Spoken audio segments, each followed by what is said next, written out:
আসসালামু আলাইকুম। কেমন আছেন সবাই?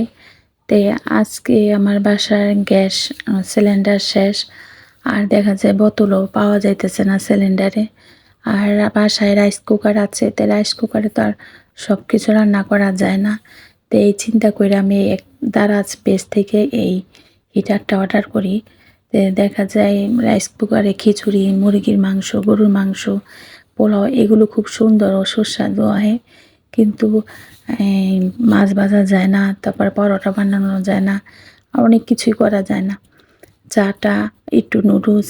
তো এই চিন্তা করে আমি দারাজ থেকে এই হিটারটা ওনাদের কাছে অর্ডার করি। তো যখন পার্সেলটা আমি হাতে পাই তখন বারবারই খোলার চেষ্টা করি। তো ওনারা বলল যে এটা আমরা খোলায়া বিক্রি করি না।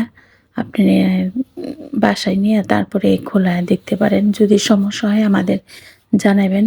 তা আমি উপরে আনার পরে এটা যখন খুলি তখন দেখি যে এই চুলাটা ভাঙ্গা।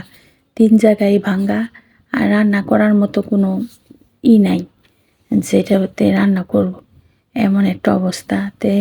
নামি দামি একটা দারাজ পেজ, এই পেজে যদি আমাদের এরকম প্রতারিত করে তাহলে আমরা সাধারণ জনগণ কোথায় কোন পেজে বিশ্বাস করব?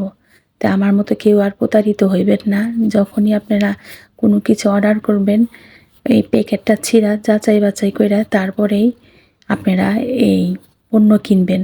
আর দেখা যায় ওনারা পণ্য বিক্রি করার আগে অনেক সুন্দর, সুন্দর কথা বলে যে চেঞ্জ করে দিব। কিন্তু পরবর্তীতে যখন আমি ফোন দেই, এই সমস্যার কথা জানাই, তারা কতক্ষণ পরেই আমার নাম্বারটা ব্লক করে ফেলায়। আর ওই পেজের থেকে কোনো রিপ্লাই বা কোনো রকম সাহায্য সহযোগিতা আমি পাই নাই।